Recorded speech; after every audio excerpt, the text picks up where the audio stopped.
They lied to us about Luka Doncic and the Dallas Mavericks. They told us that Luka is constantly out of shape, always had bad body language, and does nothing but complain to the refs. They told us that Kyrie Irving is a toxic and selfish teammate, that he destroys every locker room that he enters. But after tonight, everything changes. I do not care that Nikola Jokic put up a triple-double against the Cleveland Cavaliers. Those boys have no identity, and he lost to the Timberwolves without Karl-Anthony Towns the night before. I do not care that Shai Gilgeous-Alexander hit a game winner against the New York Knicks. Jalen Williams carried that OKC team from the first quarter to the fourth. I do not care. The Dallas Mavericks are the best team in the NBA right now, led by the best player in Luka Doncic. Luka Doncic is the MVP. And for Kenyon Martin, listen up, old man. We're done with the 80s, 90s, and 2000s. I don't want to hear that real hoopers know Kyrie Irving is the best player on the Dallas Mavericks. That's simply not true.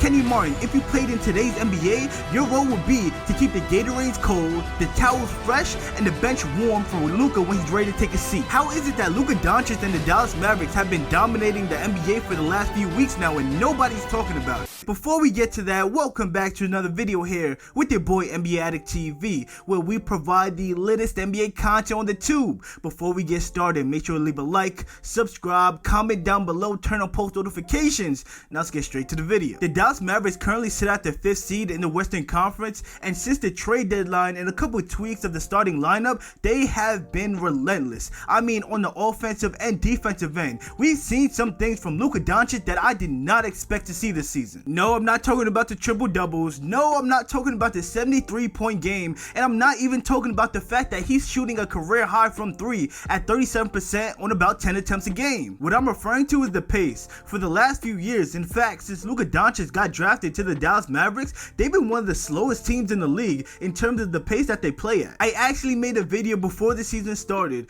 pinpointing a preseason game where the offense was running through Kyrie Irving and the pace that they were playing at going up and down the floor. It brought out the best version of the Dallas Mavericks, and that's what we're seeing today. The Dallas Mavericks are currently ranked 9th in pace, which is a huge improvement from being 28th last year and 30th the year before. A huge reason for that is for the first time, Luka Doncic came into the season in shape, and he has a backcourt mate in Kyrie Irving to keep up with him, as well as having lob threats for easy fast break points that convert at a high efficiency. But even when the paint gets crowded, you're the 11th ranked 3-point shooting team in the NBA, so dishing it out to the perimeter is almost a guaranteed bucket. But there's one player I need to give my flowers to, and it's Daniel Gafford. He changes everything for the Dallas Mavericks. All due respect to Derek Lively, I love the energy that he brought to the center position this year. It was a breath of fresh air compared to the horrid Dwight Powell minutes we used to seeing. But Daniel Gafford just had the defensive instincts that the Rook just hasn't developed yet. Gafford is averaging 2 blocks on the year, which puts him in an elite tier of rim protectors in the league, who turns out to be the perfect player to put alongside Luka Doncic and Kyrie Irving.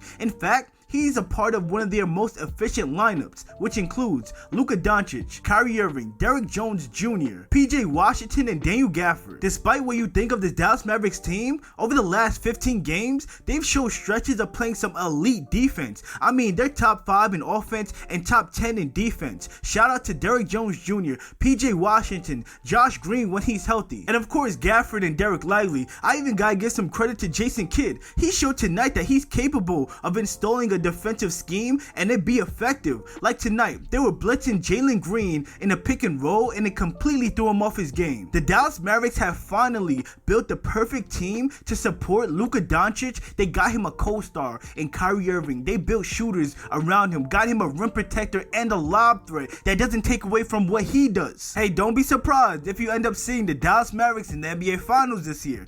Luka Doncic is a bad man. With that being said, guys, let me know what you think of the Dallas Mavericks, Luka Doncic, and them boys. Make sure you leave a like, subscribe, comment down below, turn on post notifications, and I'll see y'all next video.